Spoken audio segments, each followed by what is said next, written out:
So guys ఈ వీడియోలో మనము 2024 CSB IAS coaching centre in Hyderabad review గురించి మనం మాట్లాడుకోబోతున్నాము. సూటిగా శుద్ధి లేకుండా చాలా క్రిస్టల్ క్లియర్గా ఈ వీడియోలో నేను ఎక్స్ప్లెయిన్ చేయబోతున్నాను. At the end of the day so మీ సొంతంగా మీరే ఆలోచించవచ్చు whether you want to join in CSB IAS or you don't want to join.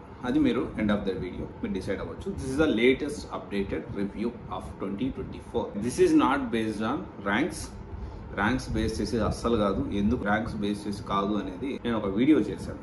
All India rank 173 Dheeraj Reddy గారి వీడియో ఒకటి చేశాను. అన్ని ఇన్స్టిట్యూట్ ఎలా క్లెయిమ్ చేసుకుంటుంది ఏంటి అని చెప్పేసి. ఒకవేళ చూడకపోతే అది కంపల్సరీ చూడండి, డిస్క్రిప్షన్లో ఇట్ ఈజ్ అవైలబుల్.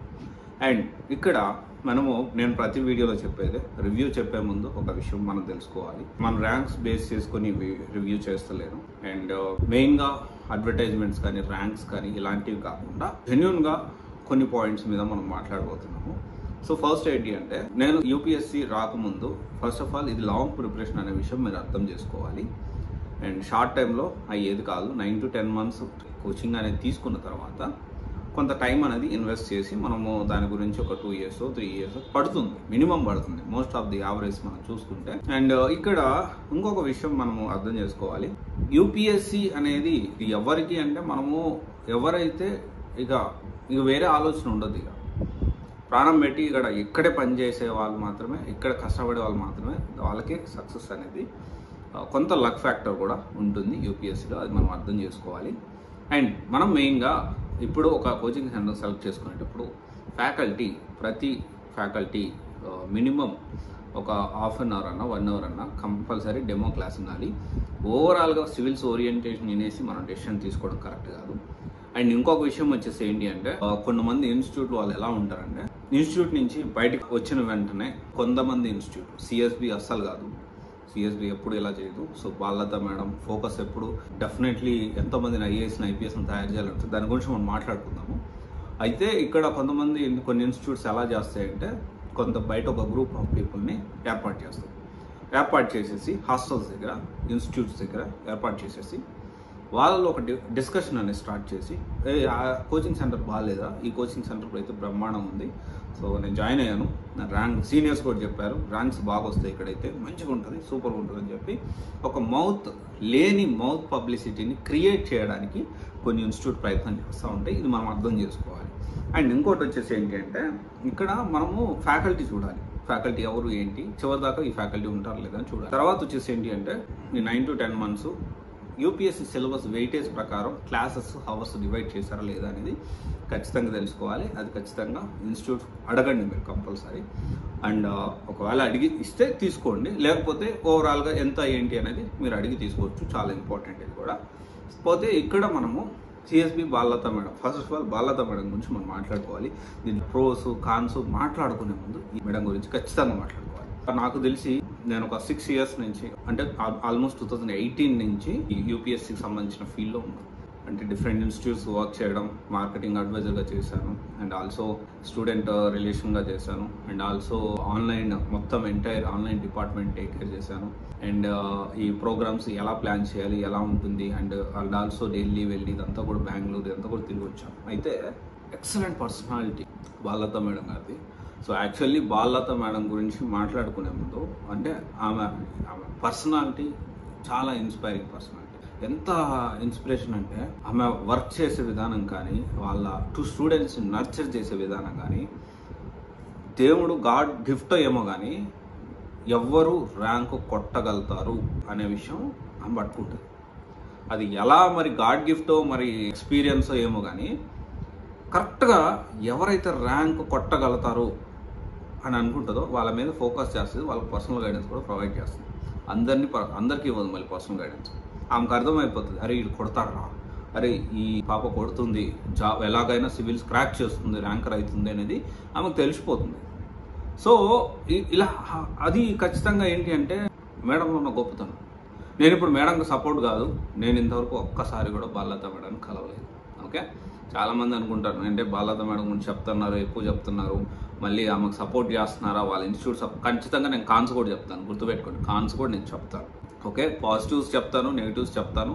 మీరు నచ్చితే జాయిన్ అవ్వండి, లేకపోతే లేదు. ఎండ్ ఆఫ్ ద వీడియో అనేది అది మీ ఇష్టం. But such a great personality, there is no doubt about that. ఇక్కడ బెస్ట్ ఏమున్నాయి ఫస్ట్ చూద్దాం మనం. బాలతో మేడం దగ్గర best for mains answer writing, best for current affairs, best for political science, best for personal mentoring, best for interview guidance, best for motivation. అంటే ఒక down అయిపోతున్నాడు అంటే ఈమె వీడియోస్ చూస్తే డెఫినెట్లీ సివిల్స్ ప్రిపరేషనే కాదు, జీవితానికి సంబంధించిన ఆమె ఒక్కొక్క మాట తూటాలాగా వస్తూ ఉంటుంది. అది ఎంత ఇన్స్పైరింగ్ ఉంటుంది అంటే కొన్నిసార్లు మేడం వీడియోస్ చూస్తూ ఉంటే నాకు ఈ విధంగా గూస్ బంప్స్ కూడా వస్తూ ఉంటాయి. అంటే కరెక్ట్గా అరే ఈ పాయింట్ కరెక్ట్గా నా గురించే మాట్లాడుతుందేమో అనేంత మాటలు నేను నిద్రపోతా కూడా కొన్నిసార్లు ఇన్స్పిరేషన్ ఆమె చెప్పే మోటివేషన్ వీడియోస్ అవి చూస్తూ ఉంటాను. కానీ ఇక్కడ మనము మోటివేషన్ ఒకటే డెఫినెట్లీ సరిపోదు, మెయిన్స్ ఆన్సర్ రైటింగ్ ఒకటే సరిపోదు, కరెంట్ అఫైర్స్ ఒకటే సరిపోదు, పర్సనల్ మెంటారింగ్ ఒకటే సరిపోదు, ఇంటర్వ్యూ గైడెన్స్ ఒకటే సరిపోదు. ఈ యూపీఎస్సీ అనేది ఒక మహాసంగ్రామం అనుకుంటే ఆ యూపీఎస్సీలో డెఫినెట్లీ ఏంటి అంటే ప్రతి సబ్జెక్ట్కి ఎక్స్పర్టైజ్ ఫ్యాకల్టీ అనేది అవసరం. ఇక్కడ మోస్ట్లీ అక్కడ కాన్స్ విషయానికి వస్తే ఎక్స్పర్టైజ్ ఫ్యాకల్టీ అనే దానికంటే వన్ మ్యాన్ ఆర్మీ కూడా అనొచ్చు. ఇది పాజిటివ్ ఆ నెగిటివ్ అంటే కొంతమందికి పాజిటివ్, కొంతమందికి మేబీ నెగిటివ్ అవుతుండొచ్చు. ఇక్కడ one man army and batch size అనేది కొంచెం ఎక్కువ ఉంటుంది ఇక్కడ. And at the same time అంత డెఫినెట్లీ ఈ ప్రిలిమ్స్ కమ్ మెయిన్స్ అంటే మనకి మెయిన్గా ఈ సబ్జెక్టులు క్లాసులు టీచ్ చేయడం ఎంత ఇంపార్టెంటో దాంతోపాటు టెస్ట్ సిరీస్ కూడా చాలా ఇంపార్టెంట్. కానీ అక్కడ టెస్ట్ సిరీస్ ఇక్కడ అంత పేరున్న టెస్ట్ సిరీస్ అయితే కాదని నేను అనుకుంటా ఉన్నాను. ఎందుకంటే చాలా టెస్ట్ సిరీస్ ఇంకా పేపర్ కరెక్షన్ కానీ ఇవన్నీ కూడా చాలా ఉంటాయి. ఇది కొంచెం లాగ్ అవుతుందేమో నేను అనుకుంటున్నాను. బేసిక్గా ఏంటి అంటే బ్యాచ్ సైజ్ అనేది ఎక్కువ లేకుండా వన్ మ్యాన్ ఆర్మీ కాకుండా ప్రతి సబ్జెక్ట్కి expertise faculty and also test series ఇంకా బెటర్గా చేయగలిగితే సిఎస్బికి మించిన ఇన్స్టిట్యూట్ అనేది లేదని నేను అనుకుంటాను. అంటే ఇప్పుడు ఎండ్ ఆఫ్ ద వీడియో మీరు డిసైడ్ అవ్వాలి. ఇంకొక విషయం ఏంటి అంటే బ్యాచ్కి ఎంతమంది ఉన్నా పర్లేదు, నా ఫోకస్ అనేది నేను పెట్టుకుంటాను. ఓకే, కొంత నాకు అంత ఎక్స్పర్టైజ్ ఫ్యాకల్టీ లేకపోయినా మేడం గైడెన్స్ నేను క్రాక్ చేస్తాను అండ్ టెస్ట్ సిరీస్ ఇక్కడ కాకపోతే వేరే దగ్గర నేను ప్లాన్ చేసుకుంటాను. ఇలా ఆలోచించే వాళ్ళు ఖచ్చితంగా you can opt for CSB.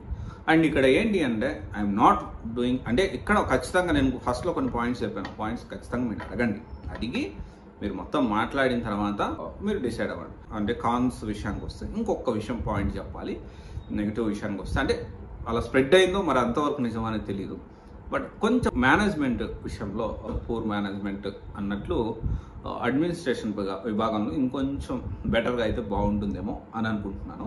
అంటే మనకి ఏంటంటే దీనికి సంబంధించిన చాలా వరకు కొంచెం not happy with the management. అంటే ఈ అడ్మినిస్ట్రేషన్ ఈ పార్ట్లో కొంచెం బెటర్గా ఉంటే బాగుంటుందేమో నేను అనుకుంటున్నాను.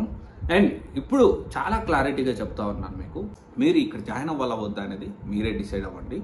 అండ్ ఇక్కడ మనం అందరం అర్థం చేసుకోవాల్సిన విషయం ఏంటి అంటే యూపీఎస్సీ అనేది షార్ట్ టర్మ్లో వచ్చేది కాదు. ఇదైతే ఖచ్చితంగా అర్థం చేసుకోవాలి. చాలా టైం పడుతుంది.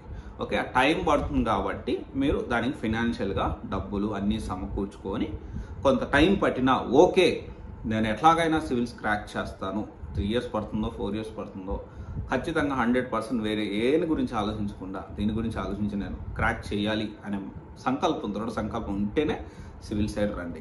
ఓకే, మోటివేషన్ చూసి ఉరుక్కుంటా రాకండి, పరిగెత్తుకుంటా మోటివేషన్ చూసేసాము మోటివేట్ అయిపోయి inspiration story, success story, rankers చెప్పే చాలా ర్యాంకర్స్ వరకు అబద్ధాలే చెప్తారు. అది మీకు తెలుసో లేదు. అంతా అందరి దగ్గర ట్రైనింగ్ తీసుకుంటారు, పర్సనల్ మెంటర్ తీసుకుంటారు, ఇంటర్వ్యూ గైడెన్స్ తీసుకుంటారు, ఆన్సర్ రైటింగ్ ప్రాక్టీస్ చేసుకుంటారు. అంతా అయిపోయిన తర్వాత నా సొంతంగా అంతా నాదే, అంతా నేనే అని చెప్పి ఈ సపోర్ట్ చేసిన వాళ్ళందరినీ కూడా పక్కన పెడతారు, అబద్ధాలు కూడా చెప్తా ఉంటారు. కొంతమంది క్రాక్ చేస్తున్నారేమో మేబీ, బట్ అందరూ కాదు. చాలా వరకు ర్యాంకర్స్ కూడా ఈ మధ్య అబద్ధాలు చెప్పడం ఎక్కువైపోయింది. సో దానికి సంబంధించిన కొంత డీలింగ్స్ కూడా జరుగుతాయి. సో ర్యాంక్ వచ్చిన తర్వాత ఒక్కొక్క ఇన్స్టిట్యూట్ని ప్రమోట్ చేసినందుకు, లేకపోతే ఒక్కొక్క ఇన్స్టిట్యూట్ గురించి మాట్లాడినందుకు కూడా అది కూడా నార్మల్ థింగ్ అయిపోయింది ఇప్పుడు. సో ఇవన్నీ మీరు దృష్టిలో పెట్టుకొని మీరు నిర్ణయం అనేది తీసుకోండి. Okay, thank you.